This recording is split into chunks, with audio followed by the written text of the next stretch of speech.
नमस्कार. आज आपण बघणार आहोत कंबाईंड प्रिलियम 2024साठी पॉलिटीचे 15 क्वेश्चन, म्हणजे कोणत्या कोणत्या टॉपिकवर कोणते कोणते क्वेश्चन आले होते ते 2023चा पेपर ॲनालिसिस. तर प्रस्तावनेवर 3 क्वेश्चन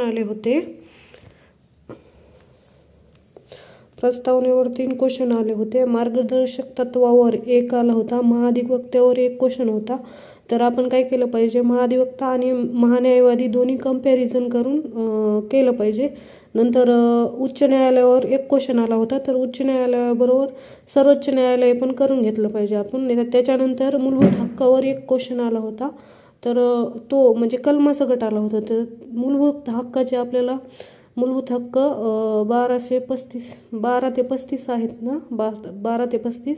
तर ते आपल्याला पाठ पाहिजेत. त्याच्यानंतर मूलभूत कर्तव्यावर एक क्वेश्चन आला होता. तर मूलभूत कर्तव्य पण आपल्याला पाठ पाहिजे. त्याच्यानंतर सूचीवर एक क्वेश्चन होता. आता 3 सूच्या आहेत.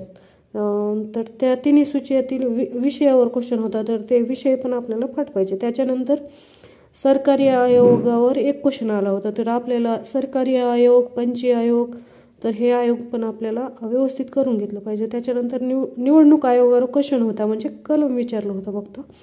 निवडणूक आयोग कोणत्या कलमात आहेत, तर ते कलम 324 भाग 15मध्ये कलम 324मध्ये आहेत. त्याच्यानंतर विधान परिषदेवर एक क्वेश्चन होता. तर आपण काय केलं पाहिजे, विधानसभा आणि विधान परिषद आणि लोकसभा आणि राज्यसभा हे कंपॅरिझन करून केलं पाहिजे. त्याच्यानंतर घटनादुरुस्तीवर एक क्वेश्चन होता. तर घटनादुरुस्ती पण आपण व्यवस्थित केलं पाहिजे. त्याच्यानंतर पंचायत राजवर 2 क्वेश्चन होते. एक पंचायत राज दिन विचारला होता आणि दुसरा क्वेश्चन सरपंचांचे अधिकार व कर्तव्य विचार होता. तर पंचायत राजमध्ये आपण ग्रामीण प्रशासन व्यवस्थित केलं पाहिजे.